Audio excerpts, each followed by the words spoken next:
Hello friends, मैं आपका दोस्त रवि प्रसाद डायरी ऑफ लाइफ से। तो दोस्तों, कैसे हो आप सब? आइए साथ मिलकर जिंदगी कुछ पन्ने पलटते हैं। तो दोस्तों, जैसा कि मैंने पिछली लास्ट वीडियो में बात करी थी, हम लोग नौकरी के पीछे नहीं भागेंगे और हम लोग कुछ नए तरीके करियर के ढूंढने की कोशिश करेंगे, चाहे वो बिजनेस हो या चाहे और कुछ नए तरीके, जिससे कि हम अपना लाइफ टाइम करियर चुन सकें। तो शुरुआत कैसे करें, ये सबसे बड़ा सवाल रहता है। तो आइए आज शुरू करते हैं। शुरुआत कैसे करें? तो शुरुआत करने के हमारे पास में दो तरीके हैं। पहला है बाय डिफॉल्ट, मतलब वक्त और हालात के हिसाब से जो भी हमारी लाइन बन गई है उसी में मन लगाएं और उसी में आगे बढ़ने की कोशिश करें। और दूसरा है बाय डिजाइन, जैसे एक इंजीनियर किसी बिल्डिंग को बनने से पहले ही उसका नक्शा बना देता है कि ये बिल्डिंग बन के कैसी तैयार होगी, वैसे ही हम लोग अपने करियर को प्लान करके आगे उसमें बढ़ सकते हैं। और हालांकि दोनों में से बुराई किसी में भी नहीं है, आप आखिरकार आगे उसी में बढ़ेंगे जिसमें आप मन लगाएंगे और सही दिशा में लगातार प्रयास करेंगे। तो आखिर कैसे पहचाने अपना लाइफ टाइम करियर? या तो जो वक्त और हालात के हिसाब से लाइन बन चुकी है, आप उसी में मन लगाइए और आगे बढ़ने का प्रयास कीजिए। बहुत सारे लोग ऐसे हैं जिन्होंने अपने फैमिली बिजनेस को अपनाया, या फिर उनकी लाइन वक्त और हालात के हिसाब से जो बन गई थी, उन्होंने उसमें मन लगाया और आगे बहुत ही अच्छा करा। जैसे सबसे बड़ा एग्जांपल है मेरे सामने अनिल अंबानी जी। आज वो धीरू भाई अंबानी जी से भी बड़ा नाम कमा चुके हैं और देखिए उनकी ख्याति कितनी दूर दूर तक फैली हुई है। और एप्पल के फाउंडर स्टीव जॉब्स, वो पहले कुछ और काम करना चाहते थे। हालांकि उनके बारे में ये भी सुना जाता है कि वो पहले एक साधु बनना चाहते थे, लेकिन बाद में उन्हें एक सॉफ्टवेयर कंपनी में काम करने का मौका बना और वो देखिए आज एप्पल के को फाउंडर है। तो ये कुछ लोग हैं जिन्होंने वक्त और हालात के हिसाब से जो लाइन बनी, फैमिली बिजनेस को अपना के उसी में मन लगाया और आज इतना बड़ा नाम कर चुके हैं। तो इसमें भी कोई बुराई नहीं है।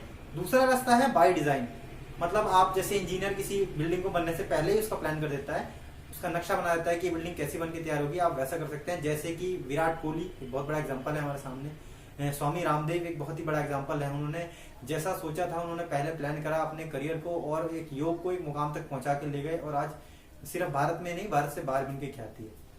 तो ये दो तरीके हैं, दोनों में से आप किसी को भी अपना सकते हैं। आइए और इसके बारे में और हम डिटेल से बात करते हैं। किसी भी लाइन के बारे में दो ही लोग बहुत अच्छे से जान पाते हैं। सबसे पहले प्रोफेशनल, मतलब जो उस चीज का काम कर रहे हैं काफी सालों से, वो अपने एक्सपीरियंस के साथ में और समय के साथ में जो उनको नॉलेज हुई है वो उस चीज के बारे में सबसे अच्छा जानते हैं।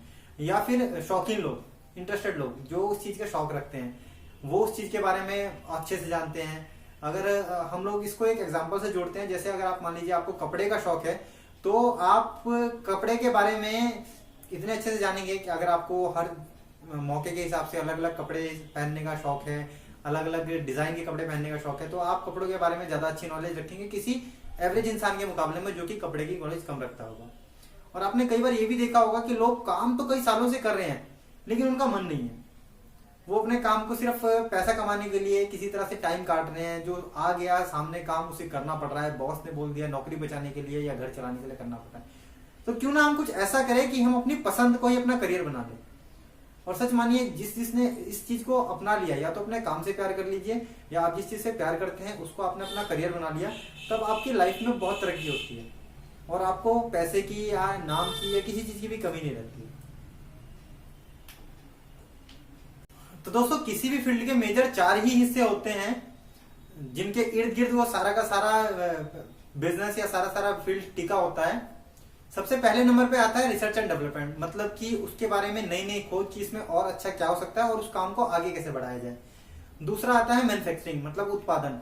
मान लीजिए कोई भी काम आपने डिसाइड किया कि आपको ये काम करना है, तो उसका उत्पादन, फिर उसके बाद में उस आइडिया के ऊपर काम होगा, उसका उत्पादन होगा। फिर तीसरी और महत्वपूर्ण कड़ी है उसकी मार्केटिंग एंड सेल्स। मान लीजिए कोई भी आपने आइडिया चुना, आपको ये काम करना है, आपने उसका उत्पादन भी कर दिया, मैन्युफैक्चरिंग हो गई। अब बात आती है उसके बारे में प्रचार प्रसार करने की। अगर आप उसका प्रचार प्रसार नहीं करेंगे तो आपका बनाया हुआ जो भी आइडिया है, जो भी आपका प्रोडक्ट है या सर्विस है, वो आपके पास रखी की रखी रह जाएगी आपकी फैक्ट्री में, लेकिन वो लोगों तक नहीं पहुंचेगी, वो बिकेगी नहीं, तो आपके आगे वो साइकिल नहीं घूमेगी, फायदा नहीं होगा, कुछ भी नहीं होगा। और चौथा और मोस्ट इंपॉर्टेंट आता है इसमें डिस्ट्रीब्यूशन, मतलब कि मान लीजिए कोई आइडिया आपने सोचा, आपने उसका उत्पादन भी कर दिया, आपने लोगों तक बता भी दिया, उसकी डिमांड भी आ गई, अब वो लोगों तक पहुंचेगा कैसे? तो वहां पर डिस्ट्रीब्यूशन काम करता है। जैसे अगर हम इसको नॉर्मल एग्जांपल से जोड़ें एक डेली रूटीन के, तो दुकानों के थ्रू हमें सामान मिलता है, तो वो डिस्ट्रीब्यूशन का काम करता है हमारे लिए, या शॉपिंग मॉल्स के थ्रू या ऑनलाइन शॉपिंग के थ्रू। ये कुछ तरीके हैं। आइए हम इसको डिटेल में समझने की कोशिश करते हैं। अभी हम बात कर रहे थे कपड़ों की, तो हम कपड़े के ही बिजनेस का एग्जांपल लेके इसको डिटेल में जानने की कोशिश करते हैं।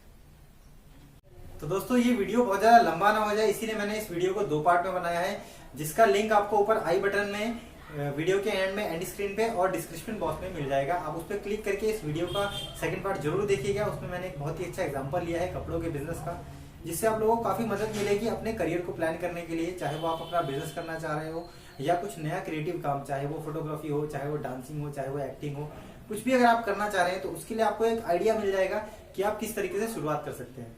तो जरूर देखिएगा इस वीडियो का सेकंड पार्ट। फिलहाल के लिए मैं आपका दोस्त रवि प्रसाद विदा लेता हूं आपसे। जल्द ही मिलते हैं वीडियो के सेकंड पार्ट में। Goodbye, take care.